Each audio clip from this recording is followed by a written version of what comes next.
이방 소개받은 나주정기 사공과 24세서 정차입니다. 반갑습니다.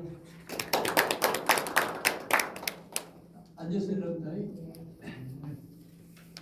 하여튼 아신 분들이 굉장히 많으시고 존경하는 이 전문 문화원장님, 박병준 부인님도 오시고, 하여튼 그 나주시 우리 문화관광과장님, 우리 윤장 팀장님, 우리 나선아 목포대 교수님, 또 이렇게 문화에 관심이 많아서 참석해 주신 대단히 감사합니다. 뭐 저는 뭐 특별히 얘기할 얘기는 없는데, 최근 들어서 이렇게 저희 어머니가 한 5년 전에 돌아가셨기 때문에 저희 어머니한테 들었던 얘기들, 그 다음에 여기에 뭐 호정하고도 별 상관도 없는 내용도 있는데, 또 적극적으로 생각하면 나주 남평의 역사가 이렇게 한눈에 보이지 않을까 그런 생각이 들어서 저희 어머니한테 들었던 얘기들을 소상히 좀 말씀을 드릴까 하는데, 참조로 또 여러 대 있는데 정확하지 않을 수도 있는데요. 그런데 보니까 최근 들어서 이 호적을 보니까 여기 성호장이라는 그런 것도 있고, 그 지역의 우두머리적인 그런 개념이 있어서 우리 어머니가 들었던 얘기가 좀 일치하지 않는가 그런 생각을 합니다. 저는 그 날령시 사강공파 24세손인데 남편에 가면 그 덕룡사이라는 데가 있어요. 근데 덕룡산 최초 줄기가 남편 오랜대입니다. 오랜대. 근데 그게 오랜대라고 지명이 아니고요. 과거에는 호산이라고도 하고 전덕산이라고 했는데 그때 당시에 불사이군 단종대가 그런 거죠. 그래서 두 임금을 섬길 수 없다 해가지고 불사이군 때문에 그것을 영호를 바라보고 천년간 석포 대제를 하고 해서 그걸 기리기 위해서 그때 당시 사람들이 그거를 오련대라고 했다. 그래서 여기가 오련대 관련 문화 시스템으로 해서 잘 보존되었고 지금까지 내려오고 있습니다. 그래서 서강공의 후손인데요. 그 이후로 우리 나주정치과에서는 불사의식을 하다 보니까 대개인이죠, 대개. 그러니까 배설을 안 한다. 절대 저런 광주와 때는 배설을 안 한다 해가지고 그 이후에 굉장히 배설도 않고 그랬다는 내용들이 좀 있어요. 그래서 이제 그 이후에 저희 어머니 구술에 의하면 남편 드들강에 이런 문제도 있고요. 남편 고래사의 문제도 있고 화질이 방주 문제도 있고. 근데 여기 보면 그때 당시에는 상당히 후손들이 잘 되기 위해서 묘들을 많이 썼나 봐요. 묘들을. 그래서 굉장히 후세를 위해서 굉장히 조상들이 노력했던 그런 지분인데, 그게 하나의 계기가 돼가지고 그때 당시에는 불교가 굉장히 생겼잖아요. 그래서 그런 문제, 저런 문제를 제가 차근차근 얘기하도록 하겠습니다. 여기 남편 드들강은 지금으로 보면 영산강을 사실 축조제방 이전으로 좀 봐야 됩니다. 일제시대 때 이렇게 제방을 막았잖아요. 근데 그 이전에 나 어렸을 때 가만 해도 축조 제방이 안 된 상태도 있고 그렇습니다. 그래서 보면 쪽들도 있고 비나리도 있고 그러니까 조그마한 섬들이 모래 섬들이 굉장히 많았어요. 그리고 70년대에 우리가 나주가 하고 저수지가 들어서기 이전에 드들강이라는 데가 있었는데, 그것이 나주 남평 육립들이라는 데가 있고 어떻게 보면 일면 나주평이라고 하죠. 근데 살기 좋은 곳이라고 하는데 정치 등산에 살 수가 없다. 살기는 좋고 먹고 살기는 좋은데 정치 등산에 그래서 최근에 일제가 그래서 그런 것 같이 느꼈는데 그게 아니고 남평 두들강을 볼을 막은 겁니다. 지금같이 이렇게 콘크리트로 막은 게 아니고 돌멩이를 날라서 이렇게 막은 거죠. 그게 지금같이 대역사를 할 수가 없죠. 사람이 지게하고 깽이나 이런 걸로 있지 않겠습니까? 그러니까 그걸 막다 보니까 해년마다 물난리가 나고 그러다 보니 터질 거 아닙니까? 그러니까 근데 이제 물이 없으니까 계속 농사를 지어야 되지 않겠어요? 그래서 그 남평에는 그 드들강 돌을 막은 거죠. 근데 이제 거기 또 전설의 고향에서 이렇게 나와버렸죠. 아까 오랜데와 마찬가지로 그 어느 날 중이 스님이 와가지고 그 드들이라는 사람을 부두면은 절대 보고 안 터질 것이다. 이제 그게 아니고 저희 어머니 들어보면 너무나 그 노역이 심하니까 드들강 돌을 막은 노역이 심하니까 그게 누구 특정인을 위한 것이 아니고 먹고 살기 위한 아주 중요성이죠 농업이. 그러니까 해년마다 그 일을 하다 보니까 너무 피곤하고 힘들고 모두가 지쳤을 거 아닙니까? 영원히 지칠 것이죠. 지금 이제 현대식 장비가 오기 전까지는. 그래서 그게 하다 보니까 너무 힘드니까 종교의 힘을 좀 빌려주는 것 같아요. 종교. 야, 절대 안 터지니까 이참만 마지막으로 그렇게 막아보자 그래가지고 스님이 드들이라는 처녀가 오면 그걸 묻고 축조 제방을 하면 절대 안 된다 해가지고 일명 거기만 지석천인데 드들강이라는 그런 지명을 갖고 있습니다. 그래서 그게 앞도랑 뒤도랑이 있어요. 그렇게 앞도랑 뒤도랑이 있는데 그게 속들이라는 뜰이 있고 그래서 속들이 굉장히 배수가 잘 되고 물이 잘 들어가고 그래서 아주 기름진 땅입니다. 그다음 조금 더 가면 영민뜰이 있죠. 그래서 70년대 후반까지 그 양수장이 생기기 이전까지 겨울이 방축이나 뭐나 매물도 못 갖고 진짜 거의 먹고 사는데 너무 힘들었던 곳인데 영림들이나 속들이 있어서 남편이 굉장히 문화가 발전하고 음식 문화가 발전하고 향인들이 살기가 굉장히 좋죠. 그래서 그런 드들강 얘기도 있고 예를 들어서 우리가 이제 남평현에 사는데 제가 동사리 97번지에서 수백 년을 살았는데요. 대결이하고 그 동사리에서 저희들이 현재 우리 집은 동사리 97번지인데 지금도 있습니다. 그래서 저희 아버지 4살 때 그 집이 무너졌다고 그래요. 그래가지고 제가 거기서 학교 다니고 제가 어렸을 때 거의 80년까지 거기 살았죠. 그래서 그 터가 그대로 남아 있습니다. 근데 그게 바로 옆에가 남쪽 동원이죠. 현감이 사시는 곳이죠. 그래서 그 바로 위에가 동영산의 오랜데가 이렇게 자리 잡고 있습니다. 그래서 지명적인 측면에서 우리 남편분들이 잘 하시는데 잘 이해가 안 될 수도 있지만 그런 내용들이 있어요. 그래서 최근까지 내려온 것이 다시 말하면 남편 근데 살기 좋은데 정치 등산을 못 살겠다가 또 최근 들어서 어떻게 변질했냐면 일제시대 때 우리가 저항력이 심하니까 일본 놈들하고 뭡니까 독립운동할 때 그것을 이제 그런 내용도 좀 있겠죠. 근데 사실은 그런 문제가 되고 그 이후에 또 약간 조금 정치적으로 좀 득세했던 집안일 수도 있죠. 그래서 우리가 정명선 씨라는 그분이 있어서 또 나름대로 국회의원을 참선하셨는데요.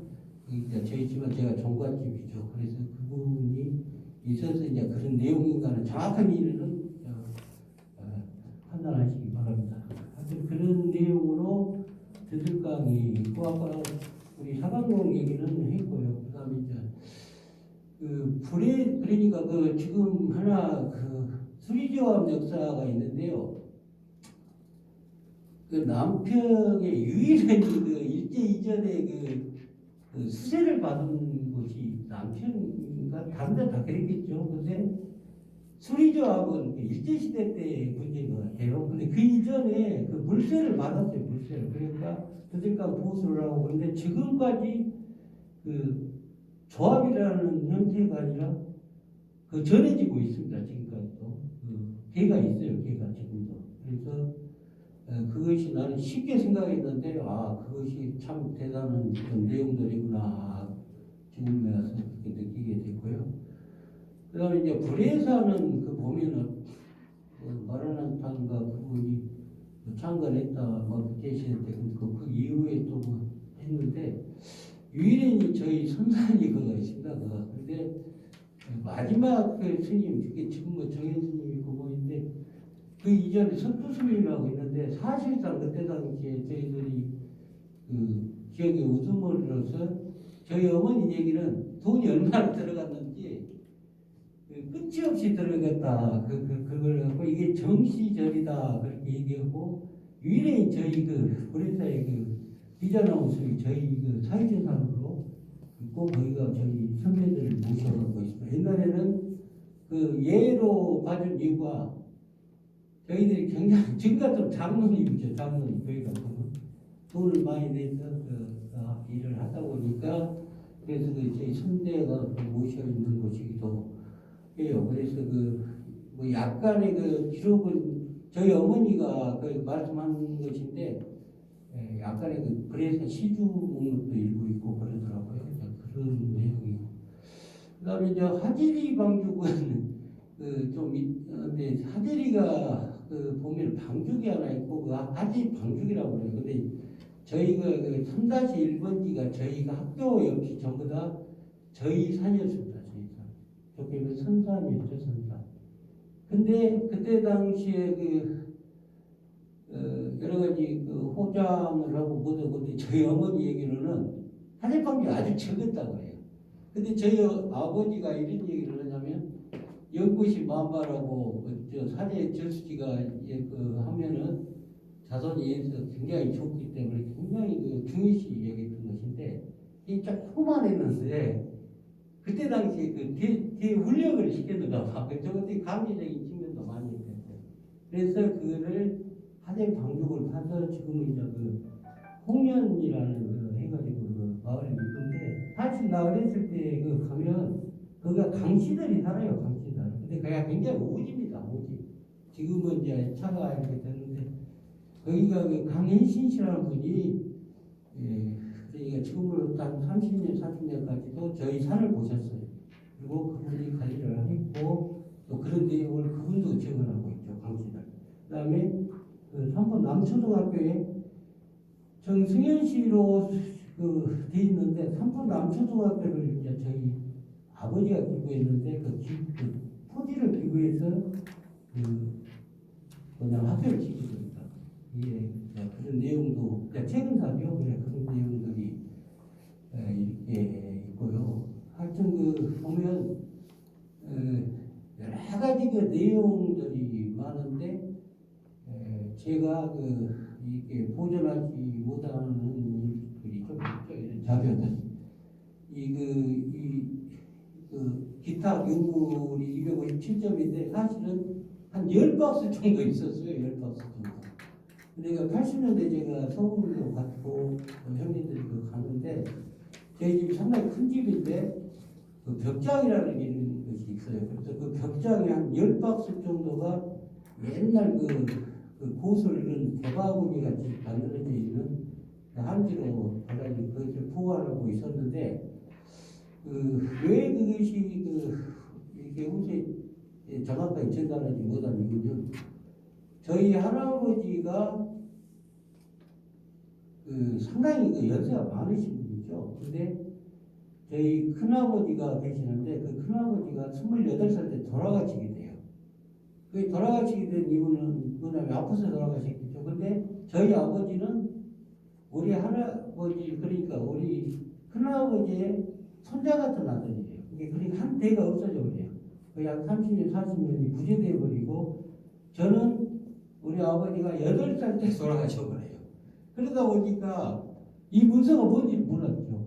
그 다음에 이런 내용도 전혀 몰라요. 근데 우리 어머니가 자꾸 그런 얘기를 하니까 듣는 그런 얘기고 이 자료를 어떻게 얘기를 했냐면 우리 어머니가 잘 뭘 모르신 분이죠. 근데 무슨 얘기냐면 이 자료를 잘 보관해라. 이 기탁 자료를 왜 보관해라 그러냐면 돈 150만이가 받고자 하는 아주 소중한 자료다. 그랬기 때문에 우리 어머니가 이나마라도 잘 관리를 했죠. 근데 서울로 우리가 좀 가다 보니까 그 문서를 제가 일부를 이제 나중에다 그 임대를 줬는데 그 임대하는데 사람들이 조금 내용을 좀 잘하는 사람들이 있어서 많이 그 보수 같은 거 팔아먹어 버려요. 그래가지고 나머지 이제 검증된 이런 후적이라든가 이런 자료들을 보관하게 돼서 제가 서울로 갖고 갔다가 다시 내려와서 보관해서 우리 그 손양란 박사께서 그때 당시에 상당히 오래전에 나중 그 CD를 만들 때 자료를 이렇게 착복을 해서 잘 정리해 주셔서 대단히 감사하고요. 그래서 지금 이런 기탁하게 이렇게 됐습니다. 근데 다행히도 이렇게 날씨가 이런 뭐 나주학이라든가 지역의 이렇게 문화에 관련돼서 굉장히 논의 계신 데 대해서 대단히 감사하고요. 하여튼 뭐 구술을 해서 근데 굉장히 많겠죠. 하지만 우리 나선한 우리 박사님이 또 연구를 많이 하셔서 전문가들이 발표를 하고 혹시나 이렇게 뭐 의문난 내용이 있으면 뭐 질문하시면 제가 아는 데까지 이렇게 답변을 하도록 하겠습니다. 질문 없겠죠? 네, 없습니다. 그러면 하여튼 우리 나주정치 차강공파 문중 이런 전형적으로 차강공파의 정서는 아니고요. 저희가 참 희한하게도 이 적보사에 보면 저희가 작은 집으로 이렇게 돼 있는데요. 작은 집이 아니고 우리가 대형공파 그러니까 대체 이렇게 곡성에까지 있는데요. 큰 집이 손을 늦게 나다 보니 작은 집이 됐어요. 그러니까 지금도 이 내용을 보고 집안 사람도 헷갈려가지고 우리가 큰 집인지도 모르고 우리 정치들이 자꾸 작은 집 합니다. 그래서 곡성이 큰 집이 아니고 우리가 큰 집입니다. 우리가 큰 집이고 작은 집에 이제 아들이 있지하니까 그 큰 집으로 되고 또 기록을 정보를 새롭게 만들면서 그걸 모르니까 그렇게 정리를 그렇게 가버리지 않을까 그런 내용으로 이렇게 되어 있습니다. 저는 시간 관계상 이걸로 마치도록 하고 하여튼 오늘 끝으로 하여튼 우리 나주시장이 우리 나주시 관계자님 많이 이렇게 기탁차례 관심하신 모든 분께 감사드립니다. 이상으로 마치도록 하겠습니다. 감사합니다.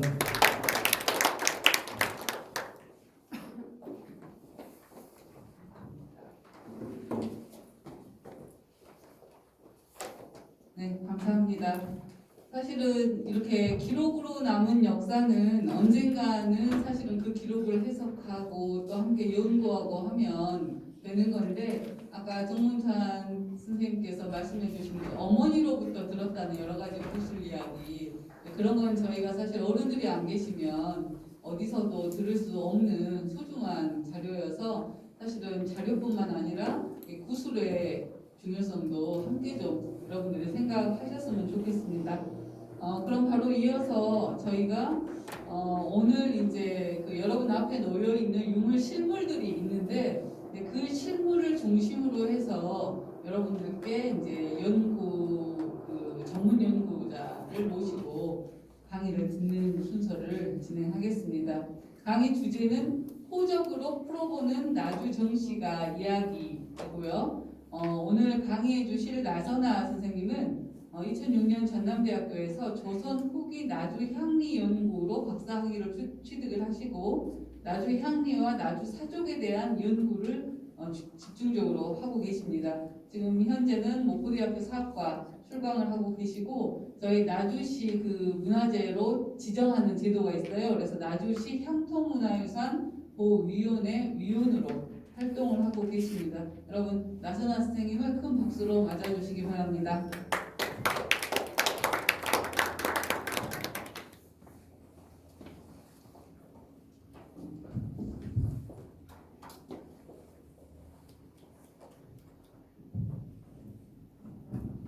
네, 반갑습니다. 아씨입니다. 네. 읍내에 있는 금호사 있죠? 네, 그 후손입니다. 집은 저기 삼양이고요. 네, 삼양은 원래 이제 나주 땅이지 않습니까? 네.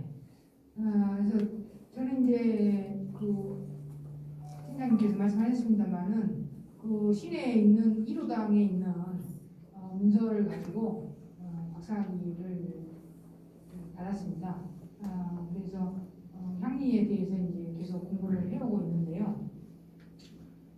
이 남평의 나주정 씨가 문서는 2006년에 나주 시지를 편찬을 할 때 최영란 선생님께서 야 이거 뭐 포장이 어쩌고저쩌고 써졌다. 향리 잘 온 것 같다. 와서 한번 봐봐라. 그래서 이제 보니까 이거 귀한 거네. 네. 그렇게 해서 이제 그때 처음 보게 됐던 그런 자료입니다. 근데 지금 이렇게 또 시에 기탁을 해서 앞으로 향후 잘 보존하게 되었다고 하니까 참 안심이 됩니다. 호적 자료들은 뭐 많이 있습니다. 많이 있고 또 호적 대장이라고 해서 지역 단위별로 이렇게 묶어진 그런 자료들도 단성이라든가 울산, 뭐 대구, 뭐 서울 이런 등등에 있는데 이렇게 조선시대에는 이제 신분제 사회잖아요. 신분 가운데서 특정 신분 그 중에서도 지방에서는 이제 향리가 중요한데 향리 신분을 이렇게 쭉 볼 수 있는 그런 이 호적 자료는 굉장히 희귀한 경우라고 할 수가 있습니다. 그래서 굉장히 차별적 가치가 높다고 제가 생각을 하고요. 그래서 오늘 이제 이 호적 자료를 중심으로 해서 나주정 씨가 집안 내력에 대해서 좀 얘기를 나눠볼까 합니다.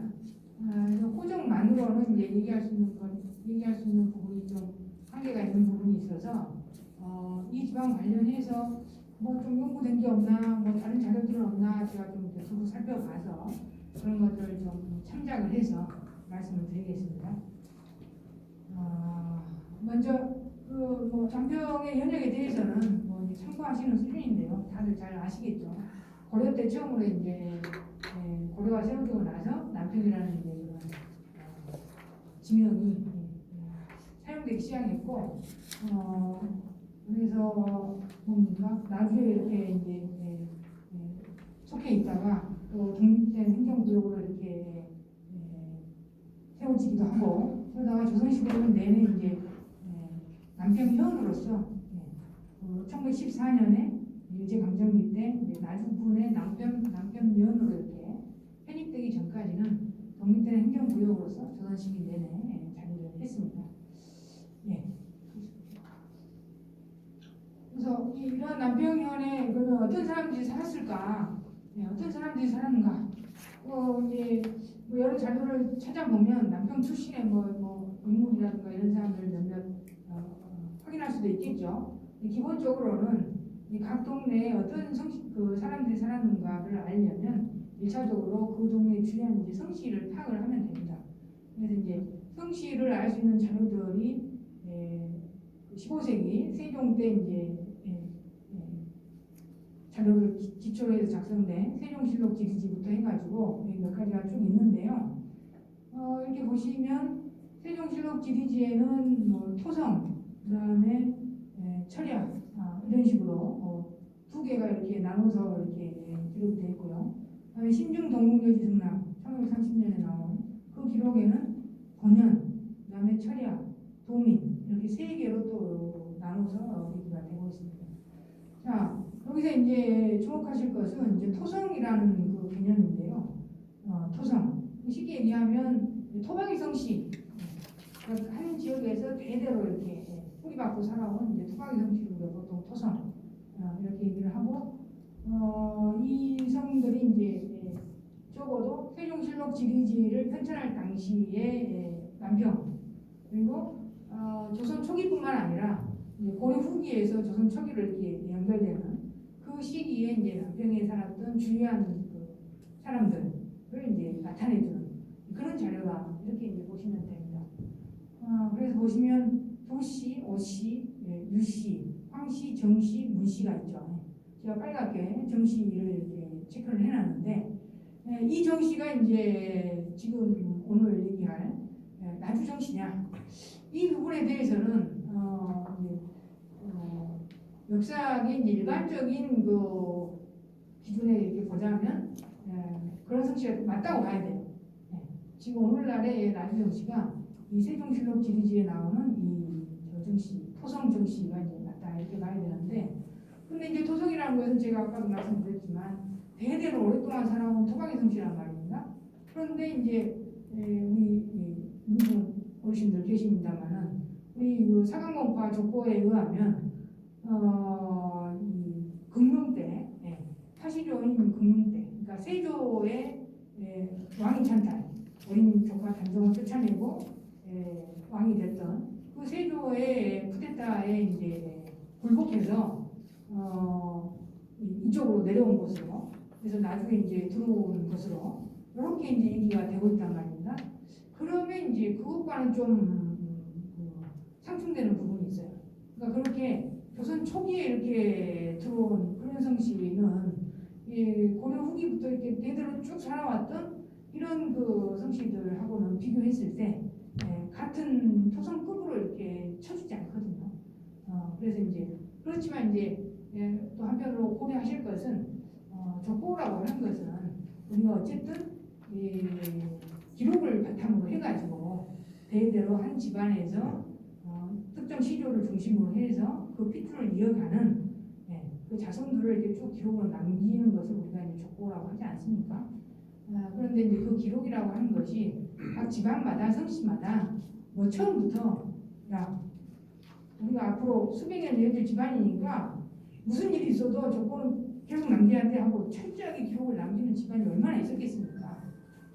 대부분 조선시대에 이제 들어가지고 족보를 이제 만들기 시작하거든요. 그러다 보니까 그 우때의 얘기들, 오래된 우때의 얘기들은 우리 정찬 선생님의 그 어머님의 구술처럼 이 이야기로 전해져 오는 얘기들을 중심으로 해가지고 추정을 해서 합리적으로 이렇게 추론에 근거해가지고 각 성씨의 기원을 이렇게 적었을 가능성이 높다 이렇게 이제 보시면 이 족보의 기록과 이 일반적인 문헌 자료상의 이런 그 내용이 크게 어긋나는 것은 아니다 이렇게 이해할 수 있을 여지가 있다고 봅니다. 그래서 이제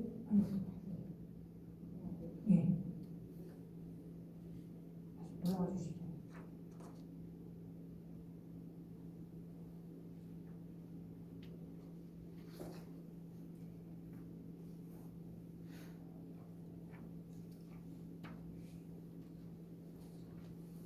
이제 그 조선 전기는 그렇고 조선 후기에 이제 여지도서 18세기에 편찬된 여지도서가 이제 그 동안에 그러니까 조선 여말 선초, 고려말 조선 초부터 해가지고 조선 후기 여지도서를 편찬하기 전까지의 이제 지역 사회에서의 주요 성씨의 어떤 그 양상 이런 것들을 이제 종합적으로 정리해 놓은 것이 여지도서다 이렇게 보시면 돼요. 그랬을 때 기존에 얘기됐었던 토성들 그대로 써놓고 철야나 도민은 원래 철야현이고 도민은 두곡인데 원래 남평에 소속되지는 않았었어요.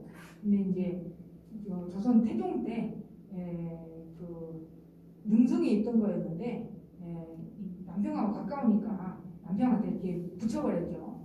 그래서 이제 철야에 있던 주요 성씨들이 따로 있고 동인 부곡에 있던 성씨가 이제 하씨가 이렇게 따로 있는 것이고 그 뒤에 나와 있는 이제 공관관이 써져 있지 않습니까?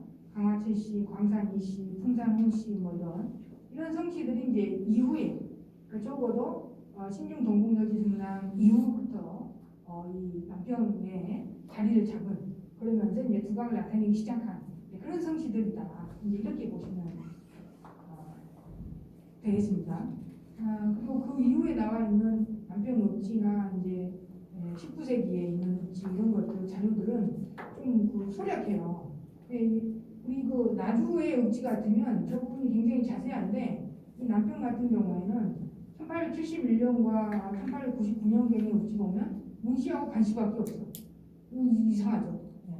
이것은 어찌된 사정인지는 알 수 없지만 우리가 이제 신뢰할 수 있는 자료는 여지도서에는 이제 그 정도가 조선시대에 남평에서 방귀깨 하나 꼈던 그런 성씨들이다 이렇게 보시면 됩니다.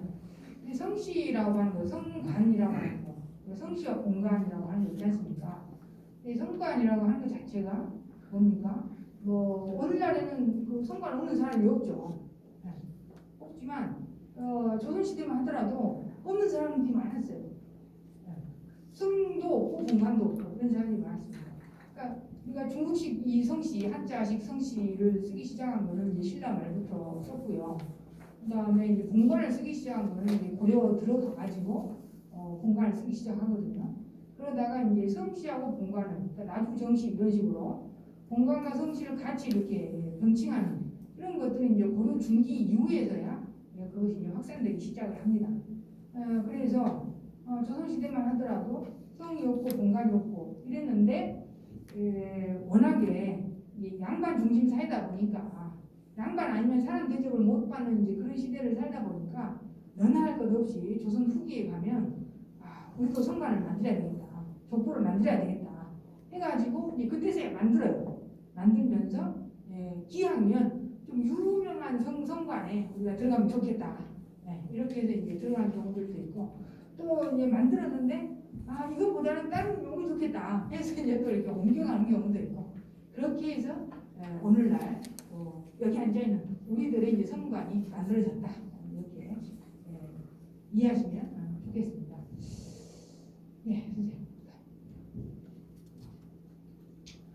남평에는 이제 뭐 호구수는 이제 대략적으로 이렇게 정리를 해놨는데요. 조선 후기에 보면 뭐 호수가 남평 12면 가운데 5,334호 정도가 살고 인구수로는 2만 1,000 정도가 이렇게 살았다고 그래요. 그 중에서 이제 우리 그 나주정 씨가 살고 있었던 현내면, 그러니까 현내면이라고 하는 건 이제 우치 지역이죠. 현내면에는 저 정도 한 600여호가 살고 한 2,000여 명이 여기 살고 있는. 그러면서 호구총수 18세 호구총수 자료를 보면 거기에 이제 현내면에 이제 동네 이름까지 이렇게 기록이 나와 있어요. 그러니까 동네 이름을 확인할 수 있는 조선시대의 가장 이른 자료가 이제 호구총수라고 볼 수가 있습니다. 1789년이죠. 그래서 여기 보면 그 기증하신 이 호적 자료에 보면 대교 항리가 이제 주로 많이 나오고 동문회리도 이제 나오고 말씀하셨듯이 다 관할 주변이죠. 관할 주변에 있는 그런 지명들입니다.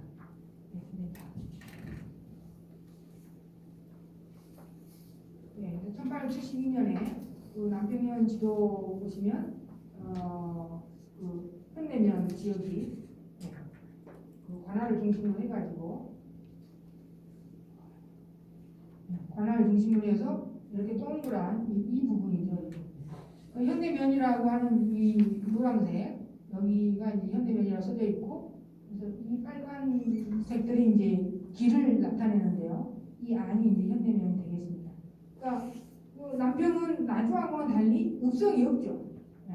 그래서 나주는 읍성이 있으니까 읍성 안에 현내면 이렇게 딱 명확하게 경계가 구분이 되는데 남평은 이제 저런 식으로 존재를 했었고 그래서 이 현내면이든 나주의 읍성이든 이 읍치 그러니까 사또가 이렇게 행정을 보는 관할가 있는 치소가 있는 이 읍치 이 안에는 이제 주로 관속들이 이제 사는 것이죠. 그래서 관속이라고 하는 이제 향리를 비롯해가지고 사령도 있고 뭐 관노도 있고 뭐 여러 가지 관청 일들을 보는 또 관속들이 살고 일반 뭐 평민들도 이제 살 수도 있고 주로 이제 양반들은 읍지 안에 살지 않고 대개는 이제 바깥에 촌에 이렇게 사는 것으로 보통 그렇게 이제 자리를 잡습니다. 나주 읍성 안에서는 이제 나주 나씨와 같은 그런 또 양반들도 살긴 했습니다만은 그런 경우는 좀 지극히 예외적인 경우라고 할 수가 있습니다. 네, 됐습니다. 네, 그래서 이러한 그 남평의 개략적인 그 역사 속에서 남평을 이제 대표했던 성씨 그리고 남평을 움직였던 이제 사람들 그런 얘기를 할 때 우리가 남편뿐만 아니고 전통시대 역사를 보면 지배층의 역사만 기록으로 남아져 있지 피지배층의 역사들은 뭐 전해지는 게 없잖아요. 그러니까 누군가 이렇게 글을 써야만 이게 전해지는데 농사짓고 먹고 살기 힘든데 언제 글을 배워서 안 놓고 기억자 모르는 생활이 일상이었던 것이죠. 그러다 보니까 스스로 이렇게 기록할 수가 없었고 지배층들은 뭐 피지배층에 대해서 지배만 하려고 했지 뭐 그들의 얘기에 귀를 기울이고 기록을 남겨주고 뭐 이러지는 않았지 않습니까? 그래서 이제 지배층의 기록만 이렇게 남아 있어요. 그래서 이제 양반들 아니면 그 다음에 중간 지배층, 중간 계층인 향리나 이제 중인들, 신분에 해당하는 사람들의 이제 역사를 우리가 기록을 통해서 알 수가 있죠. 그 중에서 이제 우리 나주정 씨 상황공파는 남평에서 대대로 유력한 향리 집안으로서 살아왔었기 때문에 그 향리를 중심으로 해가지고 얘기를 할까 합니다. 그 남평 향리와 관련해서는 저런 말이 있다고 그래요. 지금도 저런 얘기를 하실 수 있을 만한 이 어르신들이 계실란가는 모르겠습니다만은 산 광주 아전 열이 죽은 남평 아전 하나를 못 당한다. 무슨 말일 것 같습니까? 산 광주 아전 10사람이 죽은 남평 아전 하나를 못 당한다. 그 남평 아전들이 향리들이 그만큼 실력이 출중했다는 것이죠. 또 오늘날에도 우리가 그 지방자치제를 시행하고 있습니다만은 각 시군별로 어느 동네 일 잘하네. 그 공무원들 일 잘한다더라. 네. 그래서 뭐 도에서 이렇게 표창도 하고, 그다음에 행안부에서도 이렇게 칭찬도 하고 뭐 이런 데도 있지 않습니까? 그런 것처럼 같은 공무원이라 하더라도, 좀 뭐랄까요? 업무 처리 능력이라 할까요? 그런 것들이 좀 남달랐던 것 같아요. 그래서 저런 얘기가 이제 회자되고 있었다고 그래요. 저거는 이제 뭐 기록으로 있는 건 아니고 입에서 입으로 전해지는 이제 그런 말이었다고 합니다. 그래서 이제 기록으로는 이제 남평의 향이들이 향이들을 파악할 수 있는 그런 그 기록으로는 몇 가지가 안 돼요. 많지는 않습니다. 그래서 1871년에 남평현 읍지에 보면 남평의 향리들의 숫자가 몇 명인지, 그러니까 정원이 몇 명인지 그게 써져 있는데 그게 45명입니다. 그러니까 1,2라는 말은 향리와 같은 말이고요. 그래서 지금도 그 팀장님 공무원들 그 숫자가 있죠. 정원이 어느 정도 있지 않습니까? 그런 것처럼 조선시대도 이제 부모, 군현 이런 그 행정 단위에 따라서 나주 같은 경우는 이제 목이니까 훨씬 많고 내려갈수록 이제 숫자가 정해져 있죠. 45명. 45명? 너무 적은 거 아닌가? 걱정하지 않으셔도 됩니다. 저건 이제 공식적인 숫자. 요즘 말로 하자면 이제 정규직. 이건 이제 45명. 그리고 이제 비정규직. 내지는 요즘에 뭐 무기계약직이라든가 이런 뭐 다양한 또 직종 있지 않습니까? 그런 것들은 또 많이 있습니다. 그래서 있고, 그다음에 그 공생이라든가 사령, 이거는 무정수, 무정수, 이거 굉장히 무서운 말이죠. 정해진 인원이 없다, 정원이 없다, 이거 굉장히 무서운 말입니다. 그래서 공생이라고 하는 건 이제 향리의 자손을 보통 가리키는 말로 예비 향리군이다 이렇게 이해하시면 되겠고요. 사령이라고 하는 것은 이제 지금으로 치자면 이제 지방 경찰 정도로 이렇게 이해하시면 되겠죠. 그래서 그런 그 숫자들은 얼마든지 지금 이제 뽑아서 쓸 수 있는 겁니다. 이게 이제 공식적인 조선 후기에 나주 남평